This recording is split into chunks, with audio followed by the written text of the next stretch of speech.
10वां अध्याय। राजा पितृ ने कहा कि हे देव ऋषि,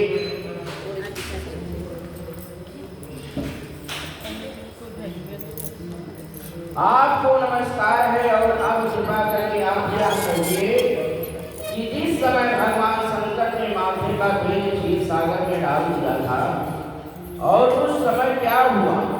श्री नारद जी ने कहा कि हे राजन, जब शंकर जी ने तेल क्षीर सागर में डाल दिया तो वह शीघ्र ही बालक होकर के और गंगा सागर के संगम पर बैठ करके संसार को भय देने वाला रुदन करने लगा और उसके रुदन से समस्त संसार व्याकुल हो उठा। लोकपालों के मन में भी व्याकुलता हुई और अधिक कहने से क्या है, चराचर चलायमान हो गए और शंकर सुमन के रुदन से ब्रह्मांड व्याकुल हो गया। बोलिए श्री शंकर भगवान की जय। समस्त देवता और ऋषि मुनि व्याकुल होकर के लोग पितामह ब्रह्मा जी की शरण में गए और सबने मिलकर के ब्रह्मा जी को प्रणाम किया और स्तुति की और फिर कहा कि हे पितामह, यह बड़ा भयंकर समय आया है और इसका नाश कीजिए। देवताओं की यह बात सुनकर के ब्रह्मा जी सत्यलोक से उस बालक को देखने के लिए समुद्र तट पर आए और समुद्र से ब्रह्मा जी को आता देख करके उन्हें प्रणाम किया और बालक को उठा करके और उनकी गोद में दे दिया। तब विस्मित होकर के ब्रह्मा जी ने पूछा कि हे सागर, तुम शीघ्र बताओ कि यह बालक किसका है। और तब समुद्र ने कहा कि हे प्रभु, या तो मैं नहीं जानता हूं, किंतु मुझे इतना अवश्य ज्ञान है कि यह गंगा सागर के संगम पर प्रकट हुआ है। आप इस बालक का जाति कर्म आदि संस्कार कीजिए और इसका जातक फल बताइए। श्री नारद जी कहते हैं कि इधर तो सागर ब्रह्मा जी से जैसे कह रहा था और उधर सागर पुत्र की ब्रह्मा जी के गले में हाथ डाल करके बार बार उनको आकर्षण कर रहा था। बोलिए श्री शंकर भगवान की जय। अब तो उसने ब्रह्मा जी का गला जोर से पकड़ा कि वह पीड़ित होकर नेत्रों से आंसू डालने लगे और किसी प्रकार उन्होंने अपने हाथ दोनों हाथ से जोर लगा करके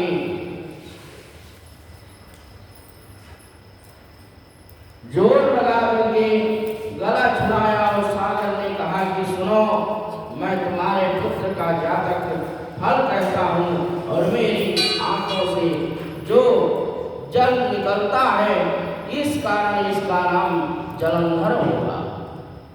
बोलिए श्री शंकर भगवान की जय।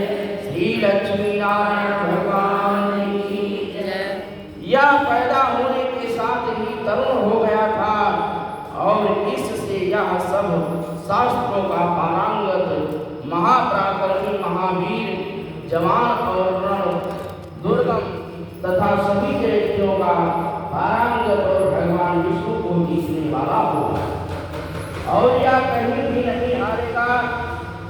एक भगवान शंकर को छोड़ करके सबसे अवस्थ होगा और जहाँ से यह उत्पन्न हुआ है फिर वहीं जाएगा। बोलिए श्री लक्ष्मी नारायण भगवान की जय। हे शंकर भगवान की जय। इसकी पत्नी बड़ी पतिव्रता और सौभाग्यशाली होगी, सर्वांग सुंदरी और परम मनोहर मृद भाषणी तथा श्री की सागर होगी।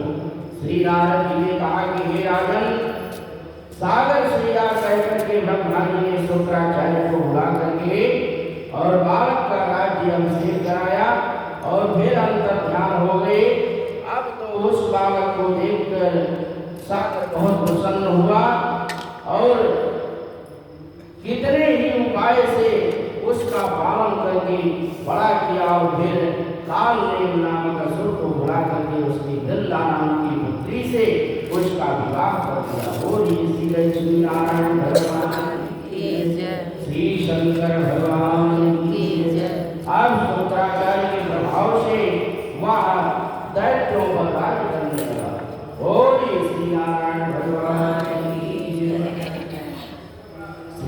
नारायण नारायण नारायण लक्ष्मी नारायण नारायण नारायण हरि नारायण नारायण नारायण गोविंद नारायण नारायण नारायण शंकर नारायण नारायण नारायण शंभो नारायण नारायण नारायण माता नारायण नारायण नारायण लक्ष्मी नारायण नारायण नारायण बोल श्री लक्ष्मी नारायण भगवान की जय श्री वृंदावन बिहारी लाल की जय। वही अष्टमी की सुनाओगे पंडित जी? एक ही टाइम। हाँ।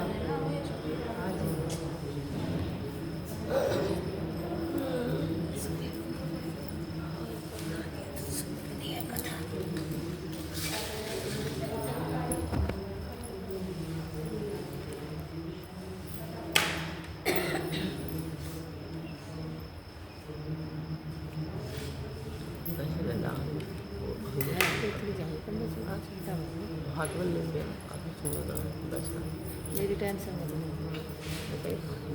कोई बात नहीं।